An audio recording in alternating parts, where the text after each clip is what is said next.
Today on the episode of Brewski Builds, we are putting together Conan the Librarian. It's the plastic Terminator Librarian model from the starter set, and you're gonna see me put it together. So get a stogie, get a tequila, get your donkey in the room, and prepare to watch me build this model.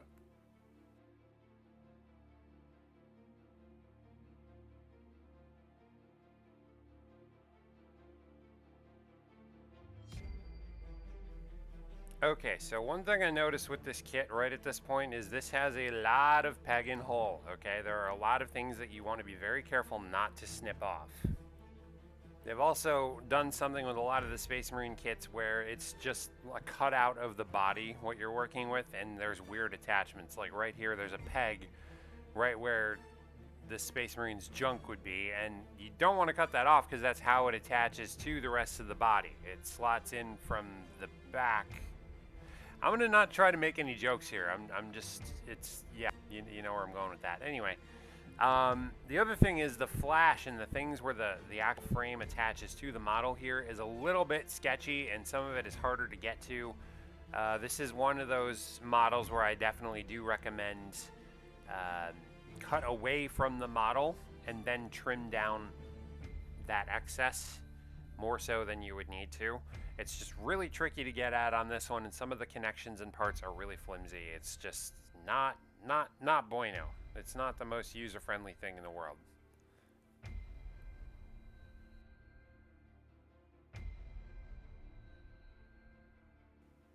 The other thing with a lot of the peg and hole in this, including this first assembly of the right leg to the body and the left leg, is the pegs do not easily go into the hole. I had to file almost all of them down so they would actually fit or enlarge the hole. They did not want to go in very easily. It's just something to be aware of, and you really want to be careful, especially if you're newer with this. If you push it too hard, if you force it while you're dry fitting like this, then you... Okay, I'm cracking up at the joke here. You could break the part, you could get it stuck completely in there, and it's just it's a tricky. You really do want to file down all the pegs and enlarge all the holes. Enough said.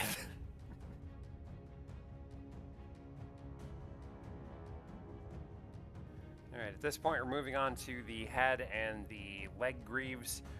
These come out really easily. The head is very small. Be careful where you clip off on that one.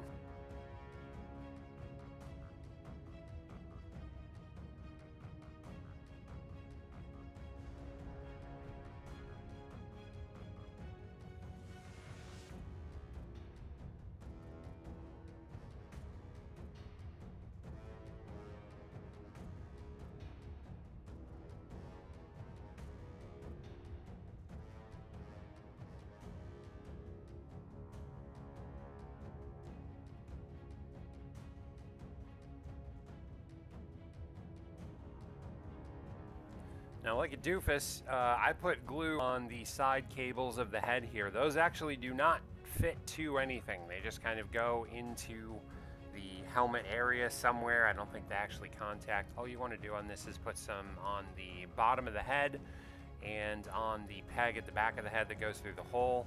That's all you need there.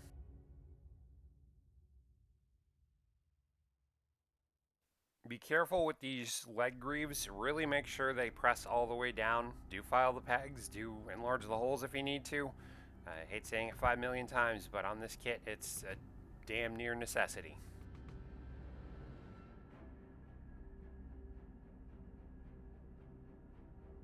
Okay, now we're cutting out the chest piece and the main back and shoulder piece. Again, very careful. There are pegs in quite a lot of places on this, so be careful where you're clipping this off. The arm and the right arm and the left shoulder both have those. You want to be very, very careful where you're actually clipping these off. Trimming and filing is not so bad on these parts.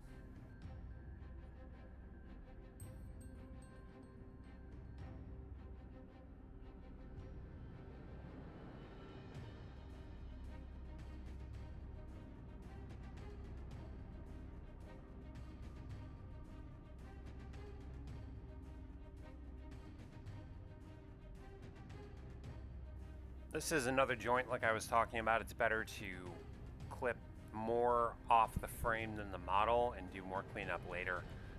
It was just a really tight fit, so be careful, be mindful of that, and just remember, you want the model to come out in one piece. You don't care if you're having to do more cleanup as long as the model is intact.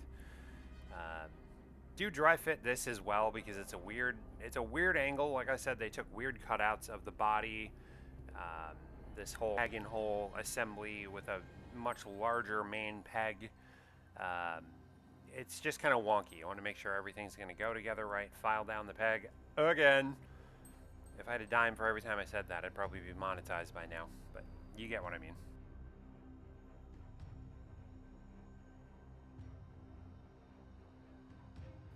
Another thing here, if you're one of those guys that likes to paint in sub-assemblies, like you want to be able to get at all the different parts of the model, I'm telling you right now, this model has a really recessed head. That cowl piece hides a good third of the face on the model's left side. It's not really easy to get at, so if you want to paint that beforehand, it's a good idea to do that. Now, it seems like I'm doing a lot of complaining at this point, but you need to be very careful with this weak and flimsy little hand that hasn't done a bicep curl in about 30 years. It's very weak. It will come apart very easily. You put pressure in the wrong place, clip off a finger, you're going to be sorry. It's going to be like casting for Terminator 8. I don't envy that production company at all.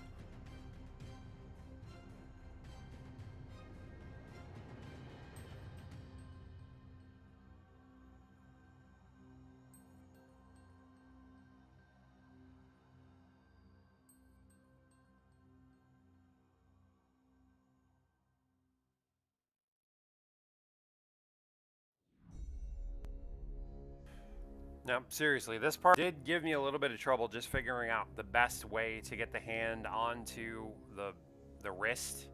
And there is a line up to it. There is like a groove in the top of the hand that fits into not a peg, but a rail underneath the barrel of the gun there. You can kind of see it.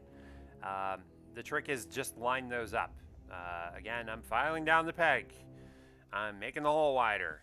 It's a million times I have to do this on this kit. It's the first time I've really had to. It's kind of frustrating, honestly. So if anyone from Games Workshop is watching, please take note.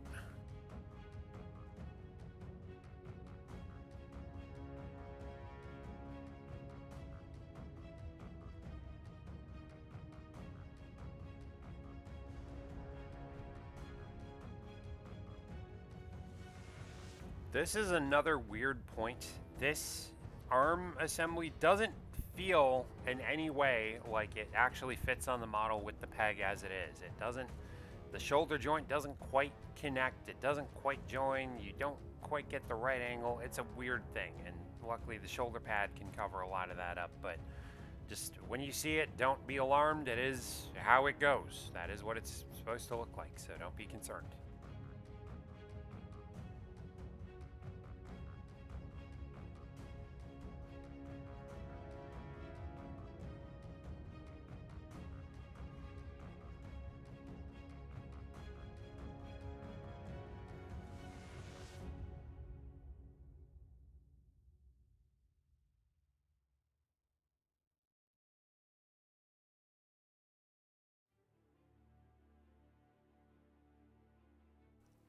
Now moving on to the part you've all been waiting for. We're going to give this badass an axe.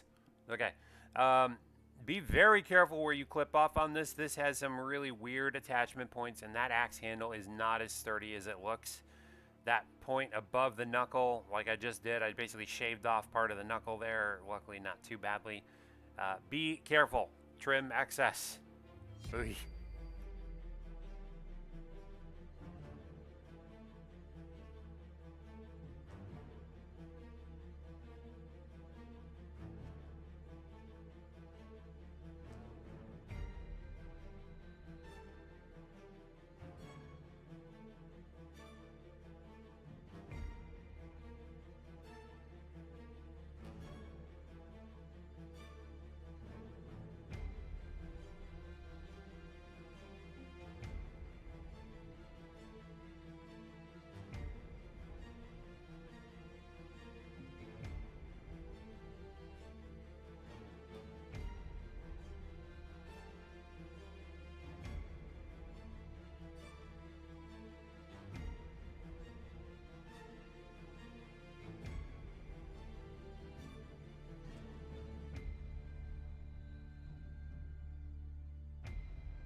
For whatever reason, this shoulder pad on the axe arm was the worst one to go on. It absolutely would not fit.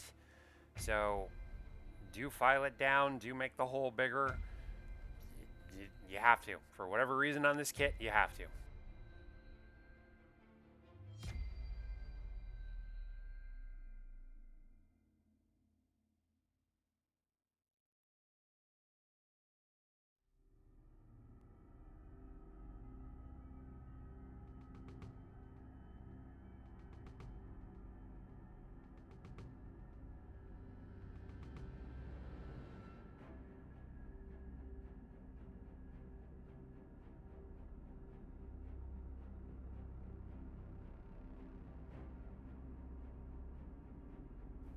While you're taking the time to watch this nerd file down the peg in the hole for the millionth time, I'm going to give a shout out and try to endorse Savage Brewski for his channel.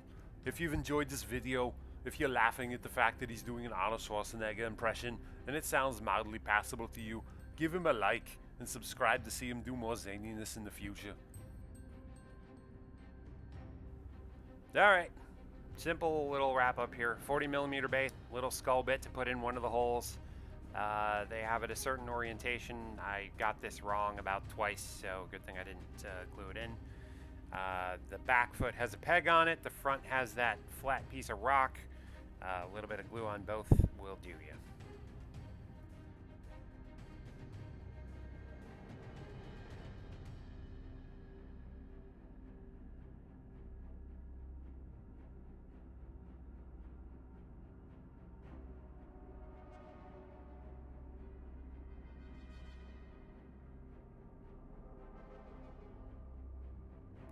And here you see Conan the Librarian in all his final glory, ready to explode heads with some bad one-liners, or perhaps put that axe to good use. Either way, if you liked the video, hit like. Go on, click it, over here. Come on, click it, do it now!